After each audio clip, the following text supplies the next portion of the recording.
This segment of Naperville Sports Weekly is brought to you in part by the Naperville Sun. Aly, you guys get one out in on Friday before the skies opened up, but a possibility for an outright conference title, first ever back-to-back UEC titles in the program history.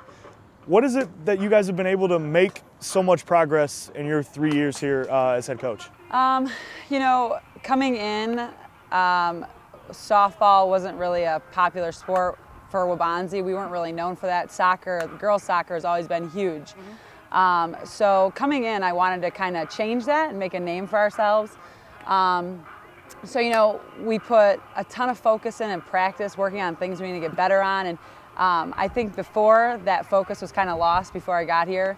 But we talked about our goals of the program, making a name for ourselves, getting the girls to buy in to, what we wanted to do here. And I think that they really just did a great job buying in and, wanting to make a name for themselves in the program here at Waubonsie. And you guys, when you mentioned the conference race, you guys have really been streaking here lately. What's been going right that you guys have been able to just stack so many wins in a row and kind of, just about, if you get the win today, run away with this thing? At the beginning of the season, it was tough for us because of the weather, consistency. It was hard for us to get our games in, a lot of rainouts, a lot of makeups.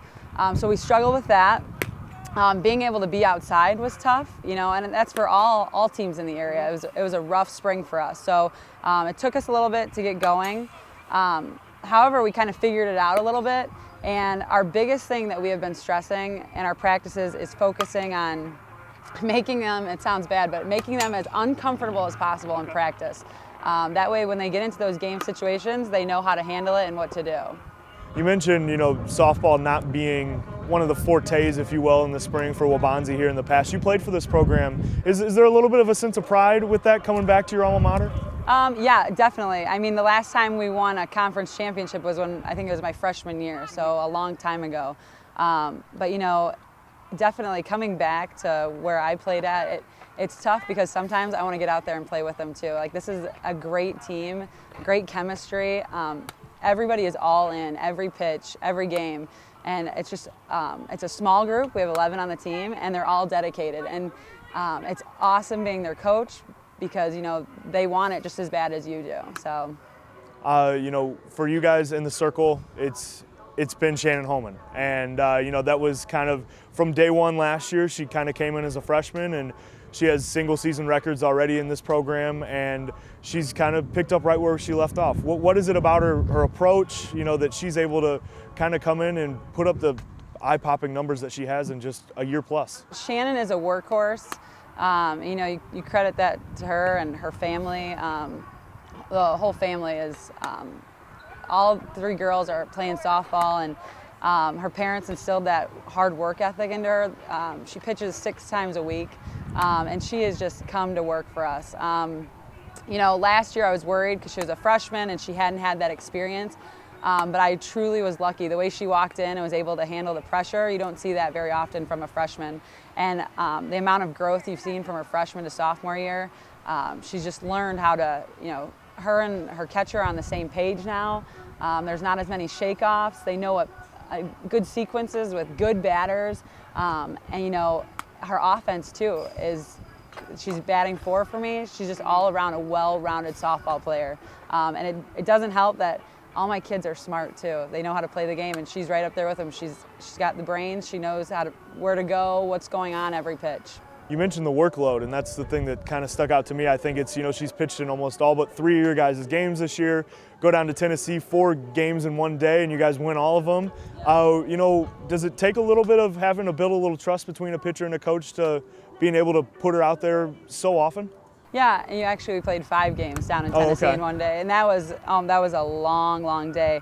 But yeah, I think we definitely, last year, we worked on that trust and, being honest with each other, whether if your arm hurts or do we need a day off. And she's gotten so much stronger than last year. And, we've been lucky with rainouts that those are her days off. Okay. And she bounces right back. But, there's been days when she's thrown 3 or 4 days in a row, and she's been fine. So I mean, she's strong. She works hard. She works hard when she's not even here, doing pitching lessons on the weekends, giving pitching lessons. So I mean, she's always involved in something. You mentioned the chemistry between her and your catcher Amanda Lack. She's somebody that has a lot of experience. Two-time UEC, all UEC player. At the top of the lineup for you as well, how much of a catalyst has she been to kind of get you guys going and producing some runs? As our leadoff batter, Amanda Lack has, I've always felt so comfortable with her being in that role, and she feels comfortable in that role too. She honestly can spark something and get something going. She has one of the greatest eyes I've ever seen. She can go from 0-2 to 3-2 in the same at bat and just work her way through a count. And that's something we stress here, is getting deep in the count. That way they see a lot of pitches and make something happen. But the two of them together, Amanda Lack is taking AP classes. She got show choir. She's juggling tons of things. Shannon's in honors classes. They are, the knowledge that is between the two of them, sometimes it can clash a little bit, but they strategize. They go through batters before the innings. I mean, it's just, I'm so lucky to have that, because I think back in the day when I was playing, we're like, all right, well, let's just get 3 outs. Now it's so much more than that. How much do you think having Amanda had that year of experience behind the plate before Shannon came in to maybe kind of usher in the success you guys had last year? Yeah, I mean, I think that was definitely helpful. She could give her heads up on things to look for and what happens in certain situations. But I mean, like I said, Shannon came in as a freshman knowledgeable, and she was playing, I think, 18U during the summer. And so, I mean, she's already been used to that level. So, I mean, yeah, Amanda Lack had that knowledge, but Shannon came in with a little bit of herself as well. And people could probably, when talking about your offense, accuse me of burying the lead, but Amanda Minahan has just been a force in the number 3 spot for you. What is it about, the way she kind of approaches things at the plate that she's been able to hit the ball out of the park, hit a bunch of doubles, just seems to do everything for you guys? Yeah, she is, I always say it, I love it when we're in clutch situations and she comes up to bat. The kid makes things happen. She swings hard every time, and she has the ability, if it's an outside pitch, to let it get deep in the zone and send it to right field, or she can turn on an inside pitch and send it down the line on the left side. She's just a great hitter. She's smart. If her corners are back, she'll lay down a bunt and get on. She's got, in her bag of tricks, she's got everything that she can pull out, and that's what makes her such a versatile player. And I know she seems to be one of the leaders for this squad.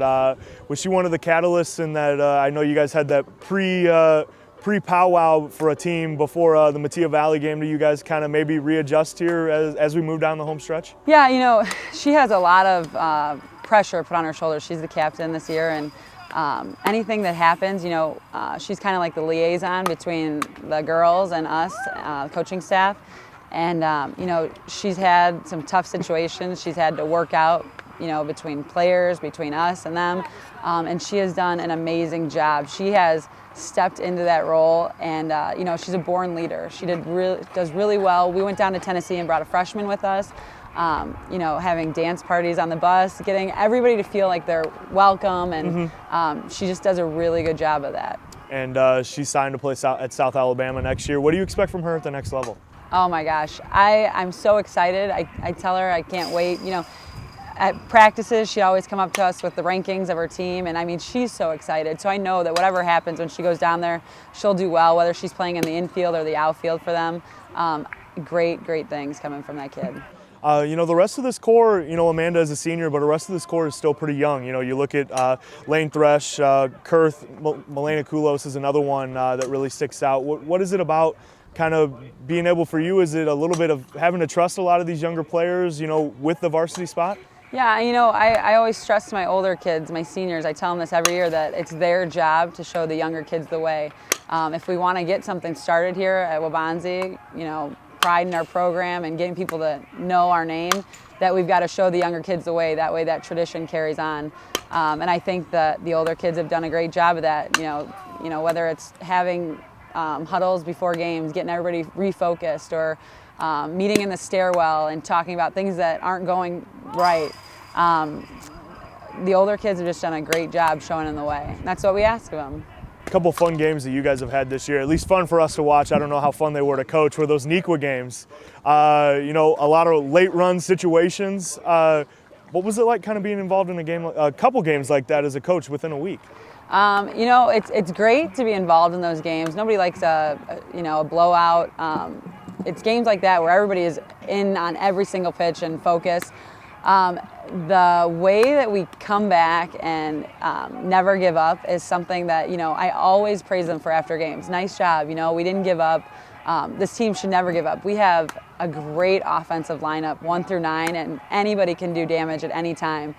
So we stress that a lot, no matter what position we're in, no matter, you know, if we're down by 4 and going in the 7th inning, we're going to come back. We're going to make something happen. And that's what we do in practice. We put them in those tough situations. That way they know what it's like and they can work their way out of it. And those type of situations, I would imagine what you're happy some are prepared for when it comes to regionals coming up this week. You know, a quick turnaround for you guys going into regionals tomorrow. What's the approach? You know, it would have been nice to have gotten a practice in to, you know, get ready for whoever we face tomorrow. But you know what? It's one game at a time. Focus on what we need to do as a team to get by and keep continuing into the postseason play. And I think that this year we are a lot more focused than we were last year. We know what can happen. We've seen what can happen. And, you know, everybody's all in. Everybody bought in. So, you know, we're hoping we're going to go far. The history, you know, only 2 regional titles here in the history of Waubonsie's program. I would imagine that's something you're telling these girls that maybe they could take a little pride in to make it number 3. Yeah, you know, and we had a lot of time to spend in the main gym the beginning of the season, and up there you can see all the sports, and we always tell them, take a look up there at the softball one. We need to put some numbers up there. And you know, almost every indoor practice we're talking about how we need to put numbers up there. So that's, you know, that's something that they're like, yeah, we need to put that up there. And they got conference up there last year. They want to do it again, put the numbers up, and now get a regional title and go even further. Well, chance to put the outright conference up there today, and regionals on deck. Good luck. Thanks for the time, Aly. Thank you.